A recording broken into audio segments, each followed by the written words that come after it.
अखंड भारताची चळवळ उभी करणार, हिंदुत्ववादी पक्षाकडून डंके की चोट पे निवडणूक लढवणार, गुणरत्न सदावर्ते। नथुराम गोडसे साहेबांचं विचारपीठ निर्माण झालं पाहिजे। अखंड भारताची चळवळ पुन्हा एकदा उभी राहिली पाहिजे। उद्धव ठाकरे चुकीच्या विचारांच्या लोकांसोबत गेलेले आहेत। अशा लोकांविरोधात निवडणूक लढवण्याची वेळ आलेली आहे।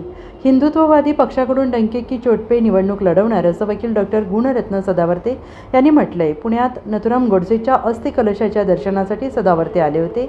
यावेळी त्यांनी माध्यमांशी संवाद साधला। गुणरत्न सदावर्ते म्हणाले, नथुराम गोडसे साहेबांचं विचारपीठ निर्माण झालं पाहिजे। पावन अस्थि कलशाच्या दर्शनासाठी आलो होतो। दर्शन घेतल्यानंतर त्यांच्या कुटुंबियांशी चर्चा केली, त्यामुळे शक्ती प्रदान झालेली आहे। अखंड भारताची चळवळ पुन्हा एकदा उभी राहिली पाहिजे। राजकारण्यांच्या नावावर आरक्षणांची दुकानदारी चाललेली आहे, ती थांबली पाहिजे। नथुराम गोडसे यांच्या विचारांना कम्युनिस्ट थांबवू शकत नाही, असंही सदावर्ते यांनी स्पष्ट केलंय। उद्धव ठाकरे चुकीच्या विचारांच्या लोकांसोबत गेले। अशा लोकांविरोधात निवडणूक लढवण्याची वेळ आलेली आहे।